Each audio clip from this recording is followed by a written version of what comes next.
Hey, this is Alexx O'Nell, and you're watching me on Filmy Beat. Hi Alexx, welcome Namaskar. to Filmy Beat. Namaskar. With Ram Madhvani. An amazing filmmaker who's completely reinventing the way that cinema is made in India and really internationally. So let's hope there's something coming up. I have no idea. Maybe Khufiya 2. You never know, based on the final scene that...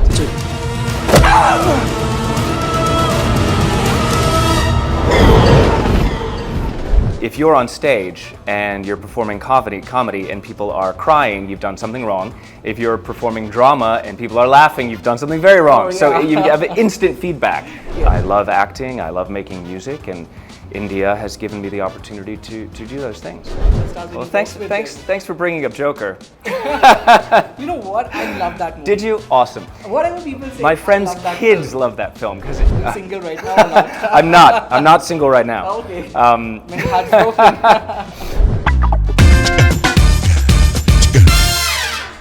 Hi guys, welcome to Filmy Baatein with Filmy Beat. This is Murtaza Iqbal, and today on my show I have someone who has not just been a part of blockbuster films in Bollywood but even down south. So I would say that he has actually covered the whole Indian cinema. Well, here we have with us Alexx O'Nell. Hi Alexx. Namaskar. To Filmy Beat. Namaskar. Thank you very much, and it is my honor to be here, to be on your inaugural Yes. episode of your brand new My show. brand new show, yes. It's very exciting. Thank you for having me. Yes, so first of all, I would like to ask you this, Alexx. Have you learned to say Khima Bhare Salan?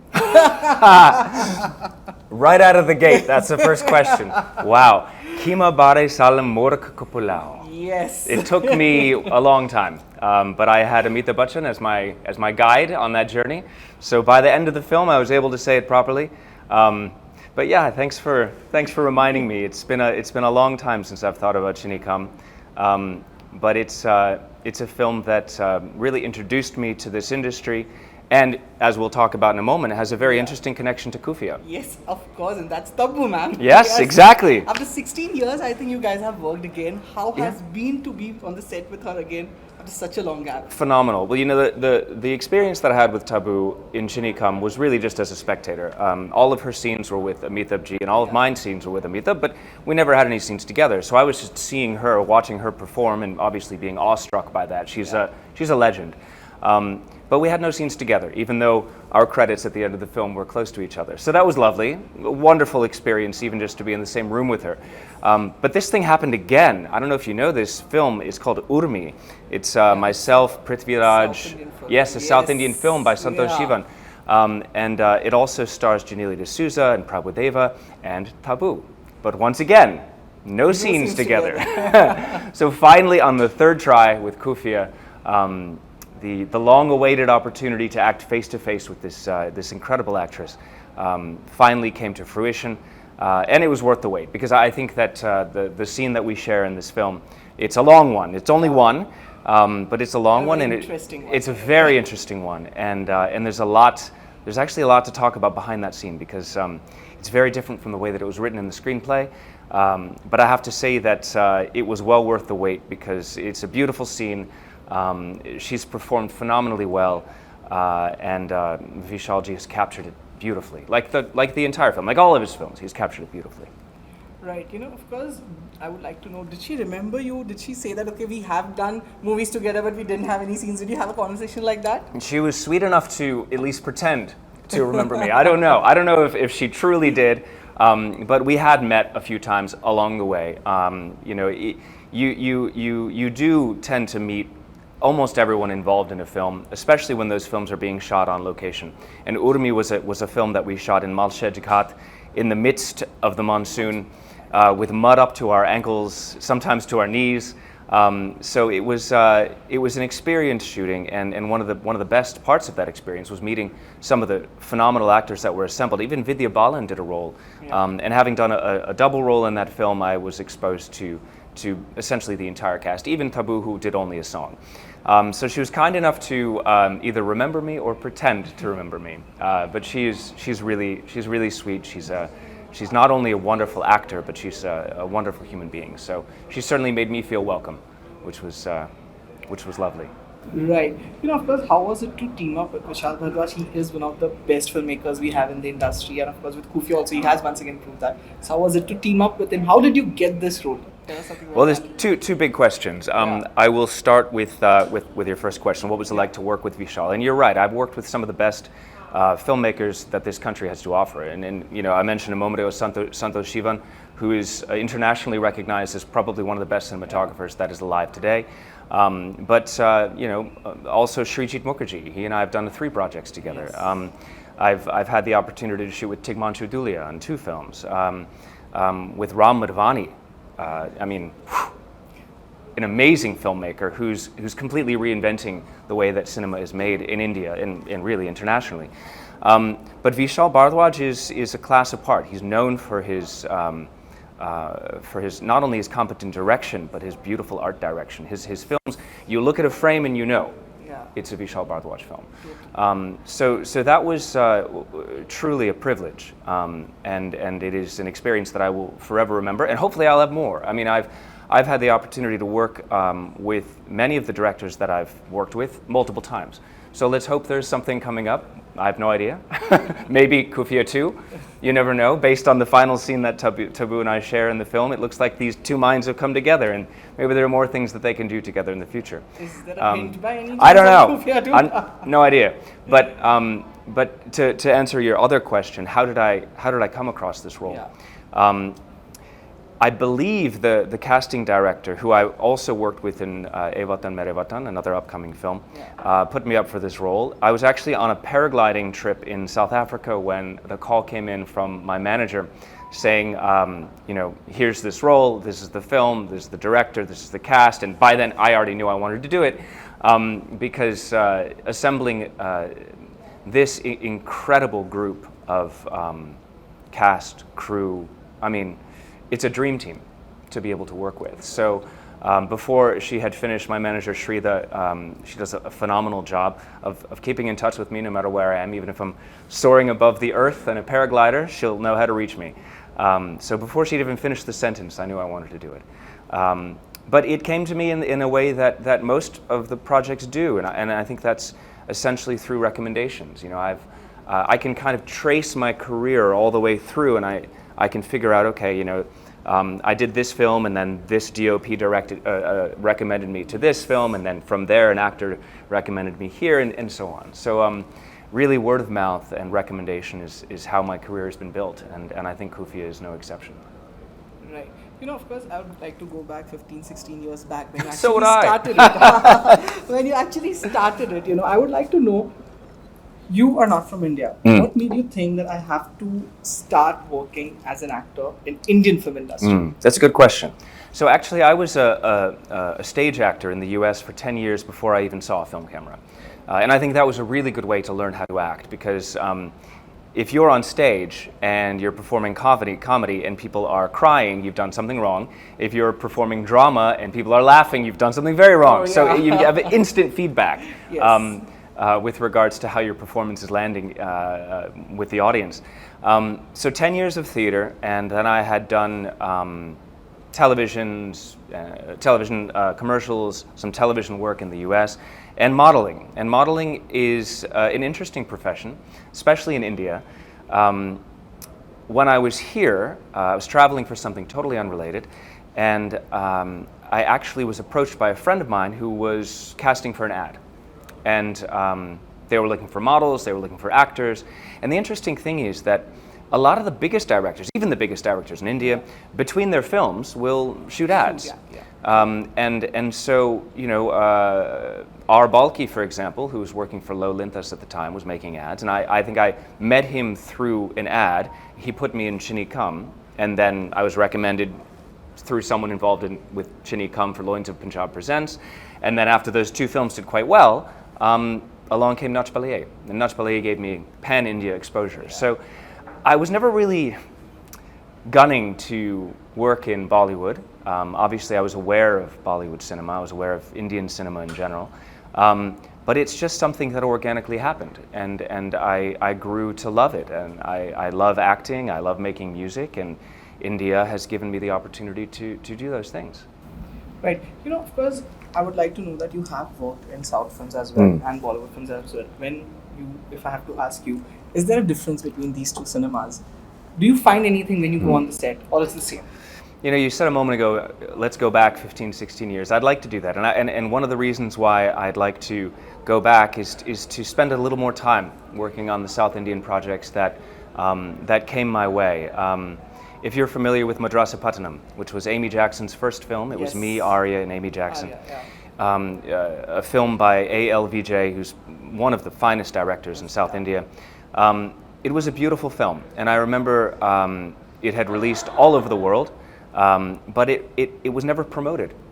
This was a time when South Indian cinema was as good as it is today, but they didn't put budgets into promoting it. Even putting up a poster in Mumbai was something that just didn't happen. So it would play in cinemas where there were perhaps Tamilians settled. There would be a single screen cinema and it would play there. And it played in New York, it played in Canada, but only where there were people from that specific community. And that was a shame, because some of these films, whether it's Urmi or Madrasa Pattanam, they're absolutely lovely films. So what I love about cinema today is that South Indian, whether it's Malayalam cinema, Tamil cinema, Telugu, it's making its way and finding an audience not just in North India, but around the world. It's really wonderful to see that, and I wish that the films that I'd worked on in the South back then got that kind of attention and got the respect that they deserved. I, like a lot of people, actually looked at focusing in the Hindi market, and unfortunately chose perhaps some lesser films in Hindi when I should have chosen the stronger films in South India. But hey, these are things that we look back in hindsight and we see it with 20/20 vision, and there's no way we can change it, but I'm happy to say that I am actually working on some really, really interesting South Indian projects now. So making up for it perhaps, but working with Prithviraj again and Mohanlal, who's a phenomenal force in cinema internationally. The South Indian projects are among the ones that I hold in the highest esteem, and I look forward to making some more. Right, but I asked you, when you go on the sets, do you find any difference? Do I find a difference? Yes. On the in set, the style of working or anything like that? Compared to what? If we're comparing it, for example, to Bengali cinema, all cinema is made obviously with a budget in mind. Right. Now, if your audience, if you're making a film in West Bengal, in Bengali, is essentially for the state of West Bengal and Bangladesh and the diaspora that's spread around the world, you build your budget that way. Right. And so I found that in West Bengal, we tend to make films on a far, far smaller budget, but it doesn't make them any less beautiful. Every rupee is really squeezed. And we really take advantage of the natural beauty of West Bengal. And I just finished a Bengali film shot in Bihar, which was absolutely stunning. But anyway, when we look at South Indian films, for example, I just began Lucifer 2, Empuran. They are made with such incredibly large budgets. And I don't think I'm the first person telling you all this, so I'm not letting the cat out of the bag here. Right. But compared to Hindi cinema, definitely compared to Bengali and Malayalam cinema, Tamil cinema really has huge budgets. And I think that you oftentimes can see that on the screen. Rather than in a Bengali film, we may have 2 helicopters, like Ethiopijan. In a Malayalam film or a Tamil film, you may have 7. So I think that kind of comes through on screen. But in terms of the fundamentals of telling a story, it's all the same. Regardless of the language, regardless of the industry, regardless of the people that you're working with, everyone is trying to tell a story the best way that they possibly can and really connect with the hearts of the audience. Obviously give a visual spectacle, but in the end, these stories are actually quite simple, and they're about people and their relationships, and you really want to connect heart to heart with the audience, and no amount of money is going to make you do that. You can only really get that way through performances. Right. I would like to know, Alex, of course, we have always been seeing that when we watch international movies, Indian actors don't really get that kind of lead roles. Now, of course, Priyanka is breaking all the barriers in doing that. I would like to know, when you started in Indian cinema, how difficult was it for you to get roles? Because of your nationality was very different. And here, of course, when it comes to Indian films, when we talk about lead actors, most of them are Indians only. So how difficult was it for you to get roles and then make a mark? It's a great question. I'll rewind slightly, and yes, all due credit to Priyanka. I think she's doing amazing things. I've never worked with her. I've never even met her. Actually, I did. I met her at Olive once, years ago, when Olive on Thursday nights was like the place to be. But anyway, but people that I have worked with and whose careers I'm watching in absolute awe, Ali Faisal has done phenomenal work. I mean, breathtaking. Internationally, Kandahar was excellent. He also did a film with Dame Judi Dench. Phenomenal performance and a beautiful film. Rajkumar Rao, The White Tiger. What a performance. And Rajkumar and I have done 2 films in a series together. So these are people who I've worked with personally, I care a great deal about. And it just gives me goosebumps when I see them succeeding so well on the international stage and in lead roles. Now, I think the way that films are made internationally, there's maybe a little bit less focus on lead, secondary, tertiary. I consider what Ali did in Kandahar to be a lead role. Now, you may say Gerard Butler's the lead role, but whatever, it's semantics. He had excellent screen time and made the most of every frame he was in. So to get back to your question, however, how difficult was it for me to get roles? I don't know. I think that now with the rise of OTT, with more and more fresh young directors, writers, getting the opportunity to make content and get it out there without the constraints of saying, okay, you know, we're going to have to position this in such a way that it will play in theaters for at least a weekend, and then that means we've got to spend, let's say, we spend 5 crores making it, another 5 to 7 just promoting it and getting it out there so people will go see it in the theaters. It's a different economic calculation now with the Disney, the Hotstar, Netflix, and Amazon, where the producers are willing to take some more risks. This whole OTT series platform, it's changed the way that actors have gotten roles. Some of the guys that I worked with in Chittagong many, many years ago, Nawazuddin Siddiqui and Rajkumar Rao, but there were also a lot of other actors in there that are only now getting their due. And it's because of series.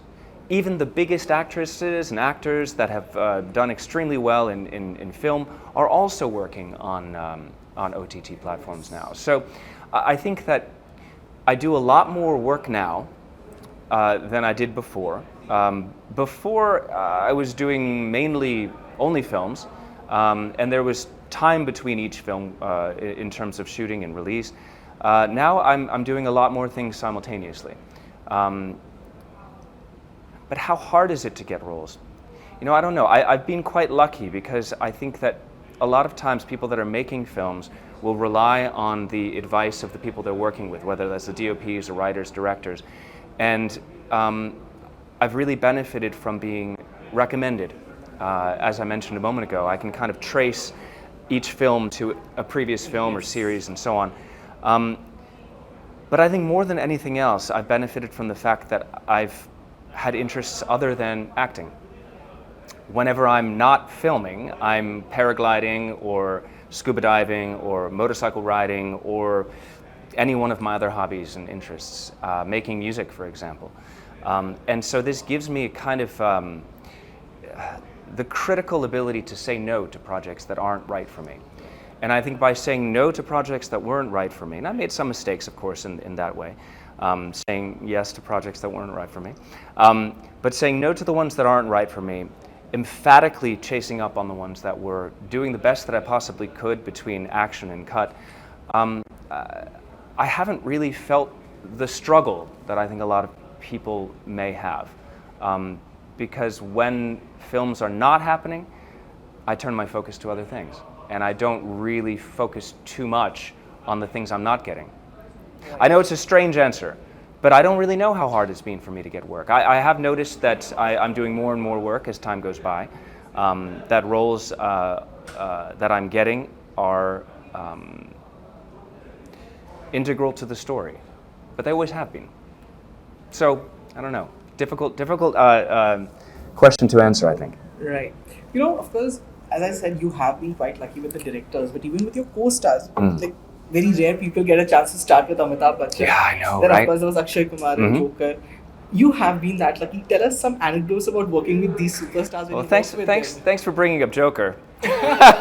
You know what? I love that movie. Did you? Awesome. Whatever people say. My I friends' love that kids film. love that film because it just appeals to kids, and you know, each film I think needs to find its audience, Yeah. and now with films living their second lives on these platforms like Amazon and Hoi Choi Yeah. and Netflix, they're there for people that want to see them. It's not necessary that they do well in theaters, and Joker did not do well in theaters, and that's fine.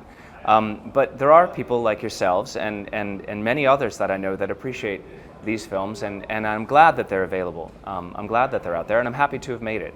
Akshay and I are actually working on another film right now. We just shot in Delhi together for the first time after Joker. He did remember me, and we did have a good laugh about how that film went down. Yeah, you're right. I have had the privilege of working with some of the finest actors and directors in the world, in my opinion. You know, whether it's Nawazuddin Siddiqui in Chittagong or Manoj Bajpayee, or even the new generation, Randeep Hooda in Mayor Charles, or Richa Chadha, who I got the opportunity to work with twice, most recently in Inside Edge. So, I mean, I have endless anecdotes, but suffice it to say that you're right. To have begun my career looking into the eyes of Amitabh Bachchan, and to have worked with the Amitabh Bachchan of Bengali cinema, Prasenjit Chatterjee, in my debut in Bengali cinema, or to have worked with you know, Mohanlal, for example, or any of the host of incredible actors that I've had the opportunity to work with in the South, Prabhudeva, for example, who's a massive force on his own. It has been a privilege. I will say that there's something interesting that many of these actors share, and I think it comes across sometimes on screen, but most of the time not. And there's an anecdote for you. When I was shooting with Prabhudeva, every one of our scenes would be completely different because he would always throw in something totally unscripted, and that really caught me off guard. Having come from a theater background, it's something I recognized, and it was easy for me to get into that groove with him. But it's in cinema, it's not something that every actor does. And Akshay Kumar does the same thing. And in fact, some of the funniest moments from Joker that I look back on and I laugh about were those impromptu improv moments that we shared. And that makes for a great scene partner. And Taboo is similar in that way. Right. You know, Alex, as an actor, of course, your movies are always the talk of the town, but then, of course, your personal life too gets the attention. With you starting with Najmali and Shweta, and Yeah. of course, getting married. That marriage did great work out, and then, of course, your another relationship. You have always been, your personal life too has been, you know, people's media's attention, I would say. Yeah. I don't want to know about, you know, how it was or something. I just want to know that when a marriage doesn't work, how, as a person, it is difficult to handle that situation or Well, any relationship. Well, that's a really good question. I think what I learned from that whole experience, well, first of all, you know, when people say a marriage failed and all of this and whatever, I got a lot out of that marriage. I don't regret it. I'm extremely thankful to have had Sweta in my life, and after her, Shama. They both taught me incredible lessons, and there are things that I learned that I benefit from till today. So I don't look at it as a failure, I look at it as an experience. And what I learned was, over time, to kind of compartmentalize my life and to be very open and honest about myself, but not necessarily to reveal too much about my personal life, whether that's my family, my mother in Europe, or my sister in Ireland, or my relationships, because I feel like it kind of detracts from the kinds of things that we really want to talk about. Yeah, I mean, sure, you know, relationships are important, but what I really find interesting to communicate about are the stories we're telling on screen, or the music that that I'm producing and releasing, whether it's, you know, on all of the Indian platforms, Hangama and Ghana and Savan and etc., or Spotify and Amazon, and putting the music videos on YouTube. Those are the things I really want to talk about, because those are the things that I'm actually working very hard to create. What's happening in my personal life may not actually be all that interesting, to be honest. But yeah, what I've learned is to compartmentalize a bit, and to not be so forthcoming with all of that, because it also, you know, those personal relationships, those are for me, you know? Right. And there's value in not revealing everything, I think. Right, but I think a question from all your female fans: are you single right now or not? I'm not single right now. Okay. Many hearts broken. Probably not too many. But yeah, I'm not single right now. But if you want to really understand what's going on in my heart, my music is what's closest to me. When we make films, it's a collaborative effort of you know, directors and writers and actors coming together and telling someone's story, not mine.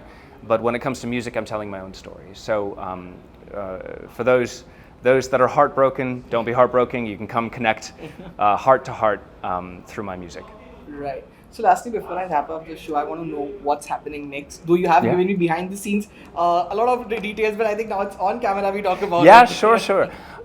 You know, one of the things, as we mentioned in our chat before our chat, was that you never want to get ahead of the team in revealing information about upcoming stuff. But there's this great resource called IMDb, Internet Movie Database, and information only goes up there when it's approved by the producer or the owner of the project. So, you know, I can confirm essentially what's on there, and that is that there are some really, really lovely films coming up. Probably the most interesting is Ae Watan Mere Watan, which is myself and Sara Ali Khan in a cat and mouse game. It was a beautiful film to shoot, because we actually, for once, shot here in Mumbai. Most things aren't shot in Mumbai anymore, at least in my experience. You know, a lot of the films that I've shot recently, and even Arya, for example, was shot in Rajasthan. Buck, which is another series that's coming up with Divya Datta, is truly a captivating series. It's going to blow people's minds. But that we also shot in Rajasthan, in a palace. But Ae Watan Mere Watan is a beautiful film, and I'm extremely excited about it. And look out for more details. It's been announced. There's a short clip that's been released. Sara's look also in Yep, it, exactly. And there's banging on the door. That's me. But I'm not revealed yet. But just so you know, that's me. Okay. But yeah, that's a really, really nice film made by Dharmatic, who never cut corners and really give a project what it needs to be properly made. Lucifer 2, we've talked a little bit about. Poki Rajar Dim, which is my next Bengali feature, which is a children's film, fantasy, and very interesting and a lot of fun. But yeah, a lot of interesting things coming up. And on the music front, I'm headed back to Cape Town in November to put the finishing touches on my next song and music video. If you haven't seen it yet, please do check out These Four Walls.